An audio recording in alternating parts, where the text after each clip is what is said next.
In this video, I'm going to show you how to do a backhand slice that is really going to give your opposition problems, and it's going to be a fantastic shot for you in all aspects of the game. Now, if you're thinking, backhand slice, oh yeah, but when I do that, it pops up into the air. I'm going to show you exactly what happens when you do that and how to avoid that. So let's go through the basics of a backhand slice.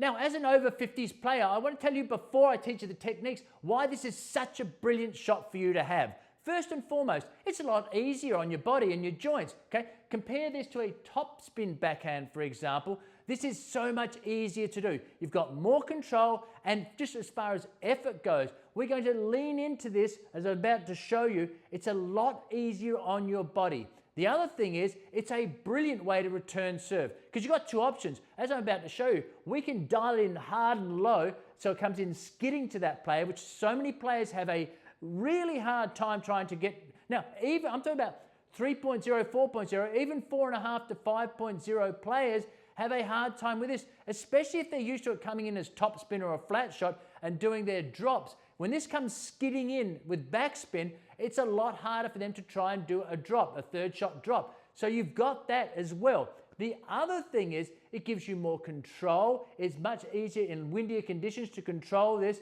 So it is a really fantastic stroke to have. And to say, it's easier on your body, it's incredibly effective, and when it comes to returning serve, you've got two fantastic options.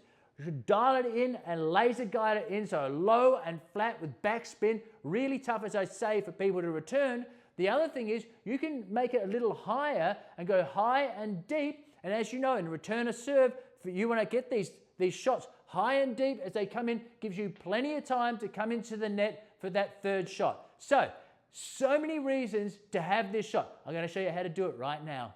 Okay, so let's go through the basic technique when it comes to your slice backhand. Right, so you've got your continental handshake grip, right? So you're in the ready position. The first thing you do, just like you do with any stroke, is you want to get onto a side-on position. So what we do, we're going to step out to the left. Now, depending on how much access you've got with your hip here, but generally, if you can get it 90 degrees, it doesn't matter, but you're stepping out to the side. With your non-dominant hand, your left hand, you've got it at the throat of the paddle here, of your racket, and what you do is bring it round above your left shoulder. Okay, so that is your first movement. You step out and bring it round above your left shoulder. That's creating torsion, right? So a spring load effect. And then what we're going to do, we're going to step in and keeping your right shoulder down. So you want to have that weight on your front foot, right? So let's just go back through that, right? So here you are, you've got your continental grip, your handshake grip, all right? So ready position, step out and bring that around. Up high, above your left shoulder there, we've got that. And then we're going to step in and we're going to do this motion, right? That is the motion you want to do.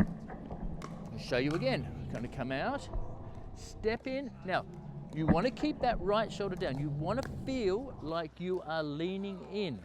So you're leaning into this as if we're going to run into the net. So if we did this, right shoulder down, and then you're almost falling into the next step. Right? That's what you want to do. So your right shoulder should be down. Do it again with me. Coming around, and then we do this. Now, it's important when you're doing this is we're going to split our arms as we do this, because this is your counterbalance. So when you're doing this, you don't want to just be like this. What we're going to do is come down and we split like this. This balances you out. So let's do this again. So we're coming around, we're stepping out to the side, bring it back, step in, you're leaning down, and that is the motion. Now, common mistakes are coming around and chopping. It is not a chopping motion, it is a carving motion. So finish up high. And quite often taught, but don't get too pedantic about this, is having your racket up like this where you can hold a glass on there. So as you finish, like this. And the reason we do that is that'll get the ball cutting, so spinning backwards. Because if you were to do this, now this is a different shot, and have your hand coming up a little bit, we're going to cut inside out, which will give you more of a side spin, which is advantageous if you want to go down the line and get it spinning away from your opponent. But for the moment, all I want you to do is concentrate, bring it round, and finish up like that. Remember, it's not a chopping motion. Finishing it up like that. Weight on your front foot, right shoulder down, leaning into this. Right. Other thing is your contact point. Just like other shots, it needs to be out in front by your front knee. So when you contact that ball, it should be out here, because if you're hitting it too far back, that's when you're going to sky it up into the air. That's when you get those soft slices where you go, I don't know what's going on. You know, it just goes up like that, and then they smash it away. It's not good. Right. Your contact point needs to be out in front. Around. Here we are. Split. And there's your contact point, right out level with your front knee. And then you're like this. Okay. Let's see what that looks like.